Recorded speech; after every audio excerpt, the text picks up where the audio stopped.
അവർക്ക് നാണമില്ലെങ്കിൽ പിന്നെ നമുക്കിന്ന് നാണം വന്നില്ല. നമ്മൾ ജനങ്ങൾക്കിന്ന് നാണം. ഒരു പാർട്ടിയിലെ 3 നേതാക്കന്മാരിൽ ഞാൻ വേണം എന്ന രീതിയിൽ ഇങ്ങനെ തർക്കം ജനാധിപത്യത്തിന് തന്നെ അതൊരു വലിയ അപമാനമാണ്. ഹൈക്കമാൻഡ് കേരളം പോലുള്ള ഏത് സംസ്ഥാനത്തിനും പ്രശ്നങ്ങൾ തീർക്കാൻ ബാധ്യപ്പെട്ടത് ഹൈക്കമാൻഡ്. ആ ഹൈക്കമാൻഡിൽപ്പെട്ട ആളും ഇതിനുവേണ്ടി നിൽക്കുന്നതെന്ന് പറഞ്ഞാൽ, മത്സരത്തിൽ നിൽക്കുന്ന പറഞ്ഞാൽ മോശമല്ലേ അത്? അല്ല, അത് പ്രശ്നമില്ല. മുഖ്യമന്ത്രി അങ്ങ് തീരുമാനിച്ചു കഴിഞ്ഞാൽ നമ്മൾ പ്രതിപക്ഷ നേതാവിനെ അപ്പം തീരുമാനിക്കും.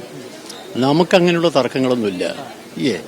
അത് പാർട്ടി തീരുമാനിച്ച് ഇന്നയാളെന്ന് പറഞ്ഞാൽ ഇന്നേ പാർട്ടി ഇന്നയാൾ തീരുമാനിച്ചു. പിന്നെന്താ വേറെ വലിയ തർക്കം? അല്ല, അത് നമ്മൾ തമ്മിലാലോചിക്കണ്ടേ? അല്ല, അത് തമ്മിൽ നമ്മൾ ചർച്ച ചെയ്യേണ്ടപ്പോൾ എന്തിനാ നമ്മൾ പുറത്ത് ചർച്ചയാകുന്നത്? വലിയ ചർച്ചയുടെ വെച്ചിട്ട് ചെറിയ ചർച്ച എന്തിനപ്പോൾ നമ്മൾ പോകുന്നത്? മുഖ്യമന്ത്രിയുടെ കാര്യം നോക്കുമ്പോൾ നേതാവിന്റെ കാര്യം ഇപ്പൊ നോക്കണം.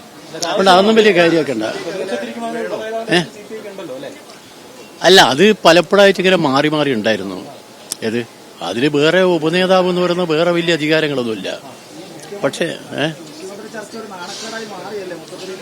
അത് പിന്നെ അവർക്ക് നാണമില്ലെങ്കിൽ പിന്നെ നമുക്കിന്ന് നാണം വന്നില്ല. നമ്മൾ ജനങ്ങൾക്കിന്ന് നാണം.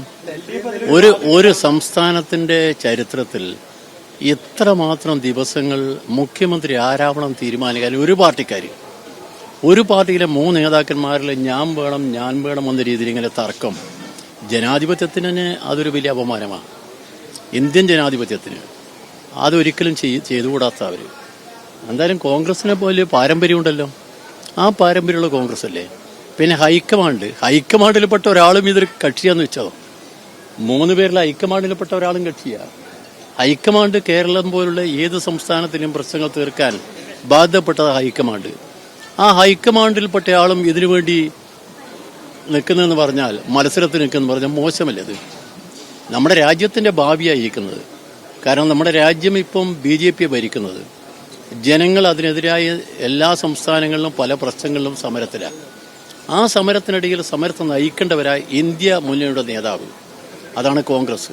ആ കോൺഗ്രസ് ഒരു സംസ്ഥാനത്ത് ഭൂരിപക്ഷം കിട്ടിയിട്ട് മുഖ്യമന്ത്രി ആരാവണമെന്നതിനെ കുറിച്ച് ഇതുപോലെ ചർച്ച നടന്നെന്ന് പറഞ്ഞാൽ അത് അപമാനം എന്ന് ഞാൻ പറയുന്നില്ല. അപമാനം ചിലപ്പം അവർക്ക് ഒരു അഭിമാനമായി തോന്നുന്നുണ്ട്. എന്ത് ചെയ്യാനാ? അപമാനവും അഭിമാനവും തമ്മിലുള്ള വ്യത്യാസം അവർക്കറിയില്ല. നമ്മളിപ്പോൾ എന്ത് ചെയ്യാനാ? എന്തായാലും മോശമായി പോയി, അത്രേ ഉള്ളൂ. കോടിയേരി ബാലകൃഷ്ണ ഉപനേതാവായിട്ട് സഭയിൽ ഉണ്ടായിട്ടുണ്ട്. സ്വാഭാവികമായിട്ടും ഇത് 35 അംഗങ്ങളുടെ LDF-ല് സ്വാഭാവികമായിട്ട് CPI അങ്ങനെ ക്ലെയിം വന്നാൽ തർക്കമൊന്നുമില്ല. അല്ല, നമ്മൾ ആലോചിക്കുന്നേ അതിലും നമ്മൾ തമ്മിലാലോചിക്കും. വേറെ പ്രശ്നങ്ങളില്ല സുഹൃത്തെ. നമ്മൾ ഇത്രയും കാലം ഒരുമിച്ച് നിൽക്കുന്ന, ഇനിയും ഒരുമിച്ച് നിൽക്കണ്ട. രാജ്യത്തിന്റെ ഭാവിക്ക് ഇടതുപക്ഷ കക്ഷികളുടെ വളരെ പ്രധാനപ്പെട്ട പങ്കുണ്ട്. അതിൽ പ്രധാനപ്പെട്ട പാർട്ടിയാണ് CPI-യും CPM-ഉം. നമ്മൾ തമ്മിൽ തർക്കമേ ഇല്ല. ആ തർക്കമെന്ന് പറഞ്ഞ് ഞങ്ങൾ ഓരോ വാക്ക് കൊടുത്തിട്ട് തർക്കത്തിന് എന്ത് ചെയ്യും? അല്ല, അത് അവരെ പാർട്ടി തീരുമാനിക്കുന്നതല്ലേ. അല്ല, അതിനെക്കുറിച്ച് അങ്ങനെ ചോദിക്കല്ല. അത് ഒരു വല്ലാത്ത ചോദ്യമാണ്. നമ്മളെ അദ്ദേഹം 10 വർഷക്കാലം കേരളത്തിന്റെ മുഖ്യമന്ത്രി ആയാളാണ്. അയാൾ പ്രതിപക്ഷ നേതാവാവണോ വേണ്ടോ എന്നുള്ളൊരു തർക്കം ഉണ്ടാക്കിയെന്ന്.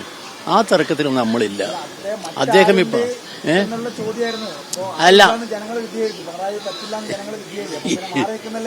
അതല്ല ജനങ്ങളെ മുമ്പിൽ അങ്ങനെ പോയിട്ടില്ലല്ലോ.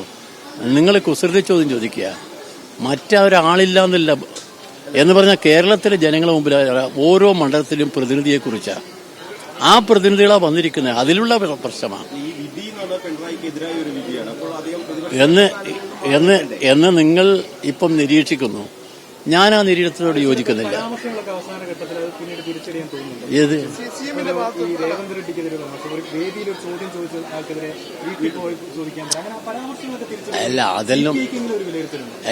അതെല്ലാം ഓരോ ഒരാളോടും നിങ്ങൾ ചോദിക്കുന്നതും ഇടപെടുന്നതും തമ്മിലുള്ള വ്യത്യാസമല്ലേ.